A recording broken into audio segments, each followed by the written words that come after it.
Let's face it, the manga landscape has changed drastically. On November 10th, 2014, the manga for Naruto ended, with its rival series Bleach ending 2 years later in 2016. These facts might not mean much in isolation, but when considering the influence both series had over their decade-long runs, it really does present the beginning of the end for an era of shonen. Bleach and Naruto were, of course, part of the legendary Big Three, the three manga series that ruled over Shonen Jump and enjoyed worldwide success, with One Piece being the third and arguably most successful one. And when they ended, they left a significant gap in the manga world. One Piece was and is still going strong, of course, but there was now definitely space for new series to claim their spots next to Oda's pirate adventure. And interestingly, the timing of this gap meant that now many mangakas and authors who were aiming for those spots were people directly influenced and impacted by the Big Three.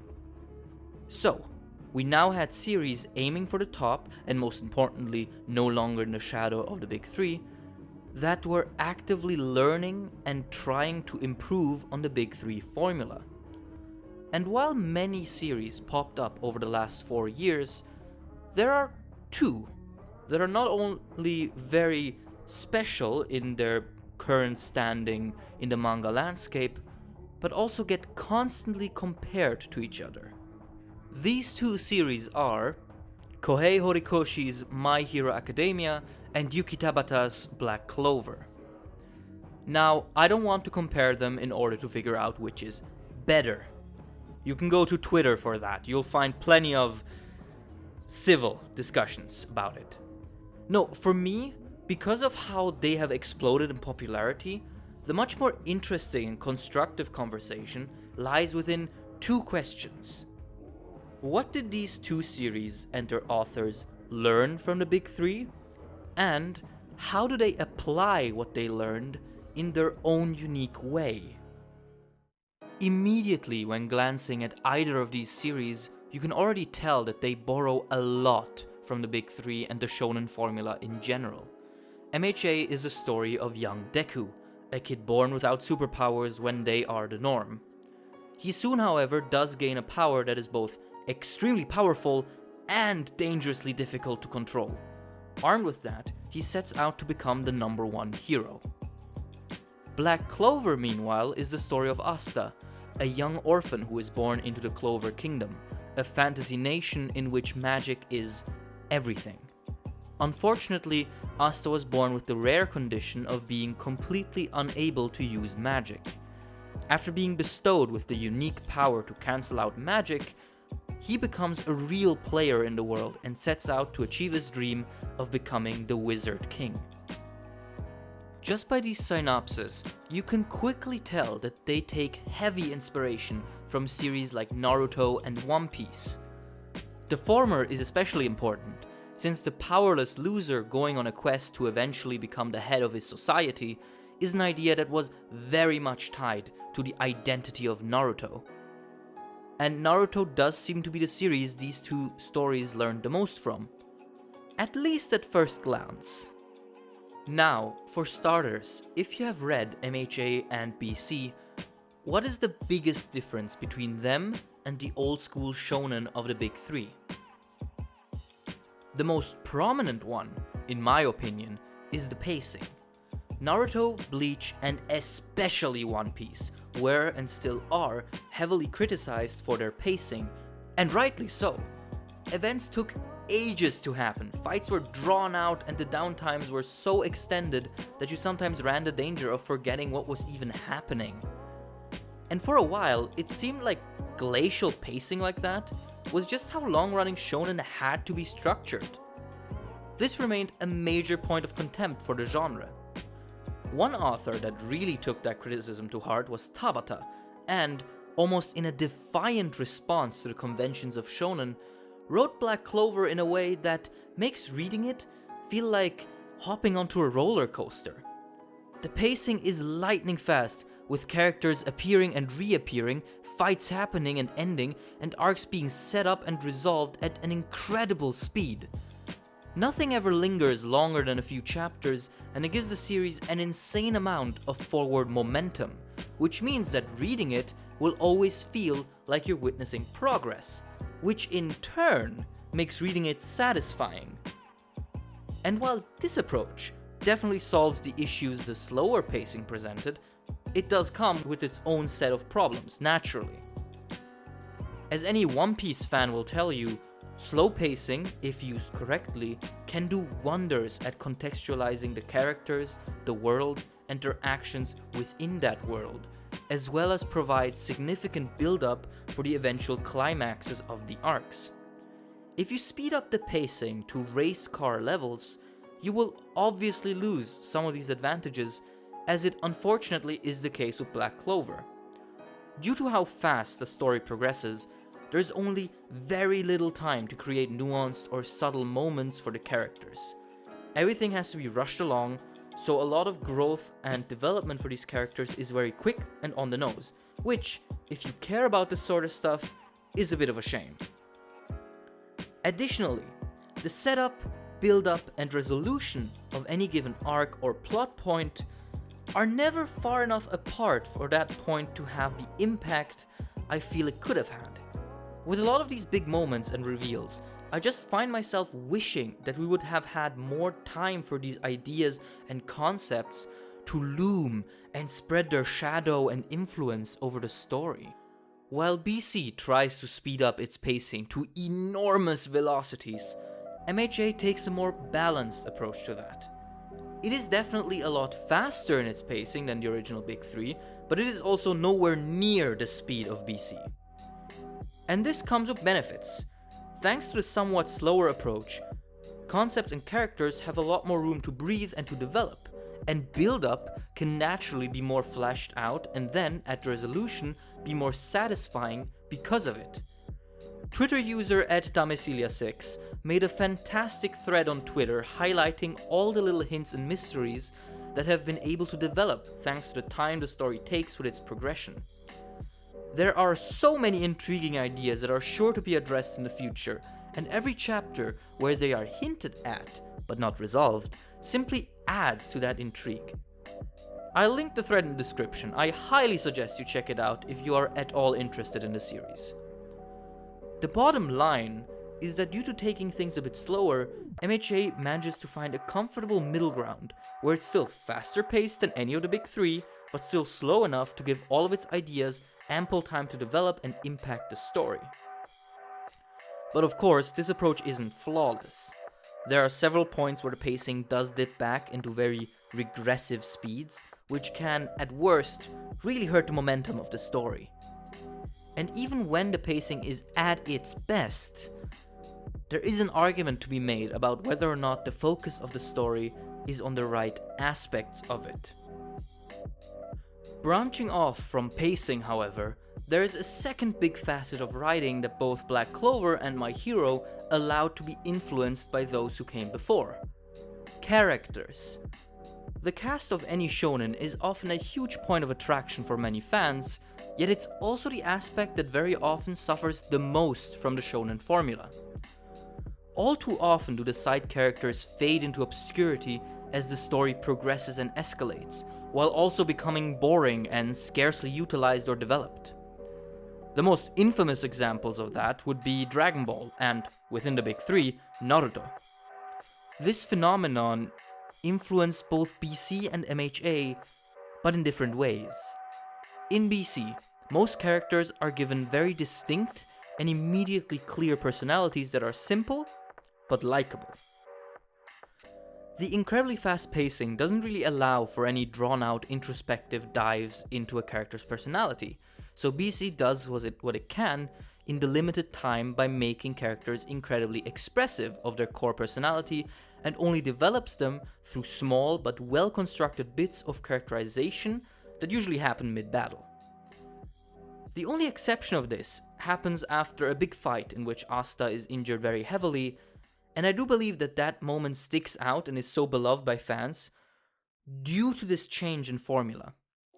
This can give a lot of the characters a very rushed and unfinished feel, but it really is just character work reduced to the minimum time possible in order to not slow down to the story, while making each of them memorable and deep enough to serve said story and be likable.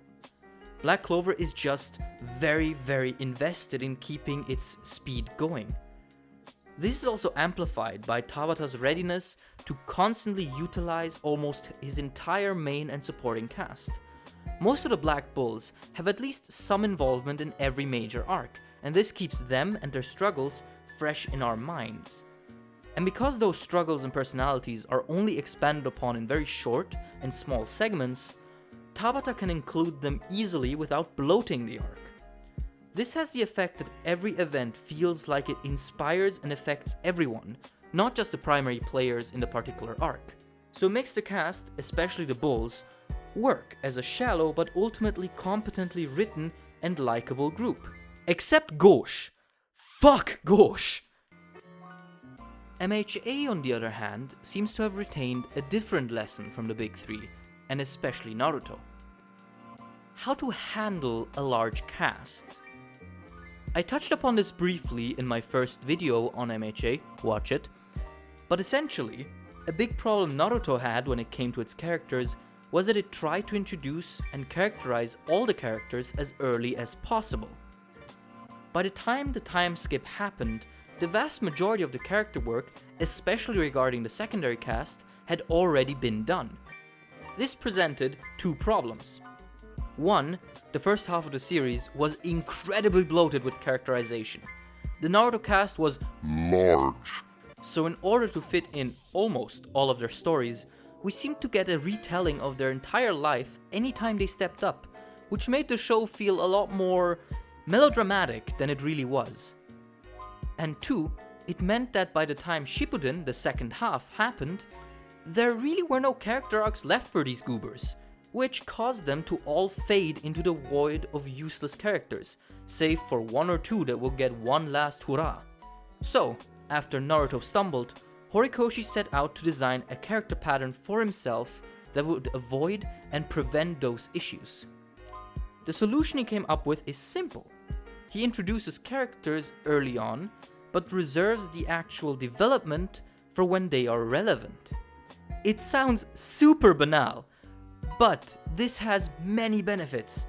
He can keep a character in the background, evolving them mostly through implication and interaction, which manages to keep them in the reader's minds.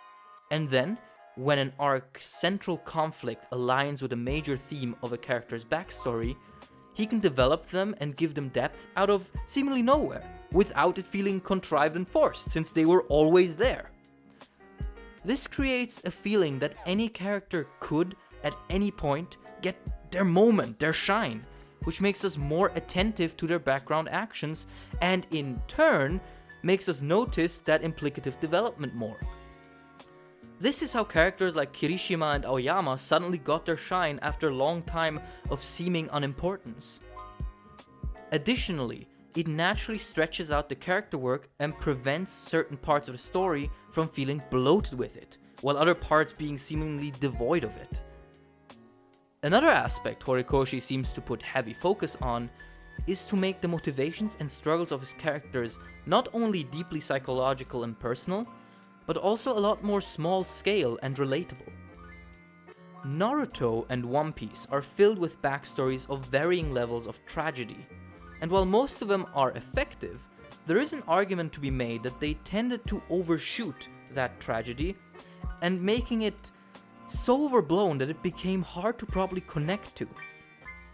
Horikoshi seems to have taken that to heart, and so, instead of destroyed villages, mass murdering brothers, and genocide, we get abuse, neglect, and depression, which, while not being as grand and dramatic as the others, definitely have a higher potential of landing their emotional impact, since these are personal and emotional issues we, as normal-ass people, have a much easier time grasping, as opposed to earth-shattering cataclysms and almost cartoonish levels of cruelty.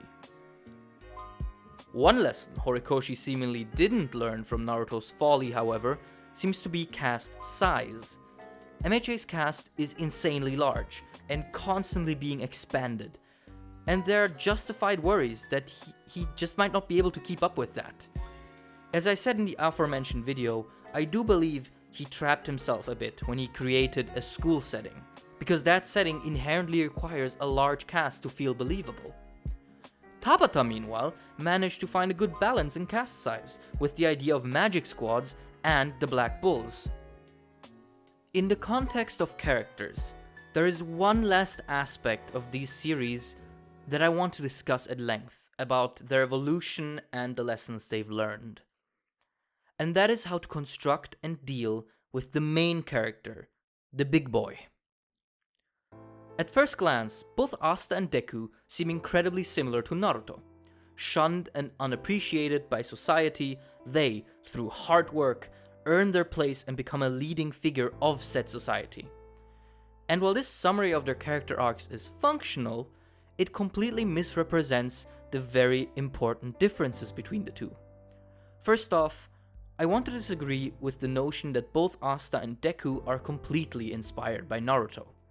While both definitely take a few cues from him, it's Deku who takes after Naruto in a more complete way. Asta, however, is more of a mix between Naruto and Luffy from One Piece. Now, what the fuck do I mean by that? The core ideas behind Deku and Asta are fundamentally different. Deku's story is all about his growth, both as a person and as a hero. When we first meet him, his dreams are just that, dreams. Besides a bit of hero research, he hasn't really done anything to pursue them since he inherently was made to believe that they were almost unachievable. So the story becomes as much about Deku becoming a more confident and emotionally well-rounded person as it is about his power growing ever stronger. Deku going from a shy and incredibly emotional child to a strong and confident hero is the point of his story arc. This is why he cries so much, why there are so many training arcs, and why his growth is so incremental, because that growth and the details of it are the main drama Horikoshi wants to communicate with his story. This is, in concept, extremely similar to what Masashi Kishimoto tried to do with Naruto, with his emotional development into a tempered, reasonable adult being the central idea, until it wasn't, because Naruto was a mess. Tabata, on the other side, seems to have clearly different intentions with Asta's character arc. Yes, he does start out powerless and shares some similarities to Naruto, right down to the demon. But the core message behind Asta is absolutely not the same. Asta's story might initially seem like it's about a weak kid becoming stronger, but in reality, once you look at it, Asta is already immensely powerful. When the series starts, he has already trained most of his life to become the chaddest Chad to ever Chad. This, in addition to his magic cancel ability, makes him a formidable fighter and far from a weakling. But even more importantly, Asta is already confident and optimistic regarding himself and his abilities. He doesn't get an arc of him learning how to believe in himself and how to grow, because that has already happened before the story started.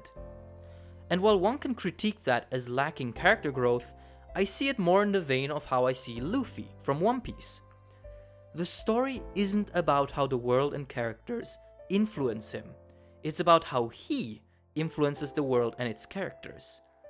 Luffy and Asta both are pillars in their stories, unwavering forces of will that, no matter how many times the waves of reality and despair clash against them, never lose sight of what they want and what they need.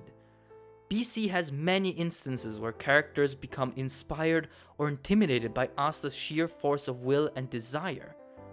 The story is about how Asta, being this cornerstone of just pure will and want, lifts up the people around him, making them realize their own potential and making them realize how important Asta is to them and to their society. And while these elements do also exist in MHA, the focus on it is much stronger in Black Clover. If I had to sum it up, I'd say that My Hero is the story of how Deku becomes the pillar that holds up and influences society, while Black Clover is the story of how Asta becomes recognized as the pillar he had already become, and how his influence and impact spreads throughout the world and its people. It's a subtle difference, but an important one in my opinion. There are of course other aspects we could talk about, like the fights. But I think what I really wanted to say with this video is that both My Hero Academia and Black Clover are natural evolutions to the shonen formula. They both looked to the big three and learned similar lessons from their mistakes. Yet they both try to fix and prevent those mistakes in their own series in very different ways. Tabata set out to create a compact, fast and efficient manifestation of what makes shonen what it is, with a heavy focus on ever-escalating action scenes, essentially taking what his predecessors did and trying to do the same but faster and better. Horikoshi, however, attempts to focus on the weaknesses he observed in the big three and tries to craft a story full of character and meaningful build-up, while still paying respect to the tropes and ideas he borrows from. He essentially tries to fill out the gaps the big three never addressed. This creates two inherently different experiences. If you want a fast-paced action romp with decent lore, likable characters, and without having to worry too much about the bigger picture most of the time, then Black Clover will be right up your alley. If you prefer a slower, more methodically built-up story with a focus on motivations, characters, and society, over choreographed and constructed action every chapter, then MHA will scratch that itch. The point is, they both set different goals when it comes to what they want to be, and, so far at least, mostly excel at being exactly that, while still presenting two very interesting and meaningful evolutions of the shonen idea. One is the yin to the other's yang. Essentially, My Hero Academia and Black Clover are two sides of the same shonen coin. And as always, thanks for watching, take care, bye.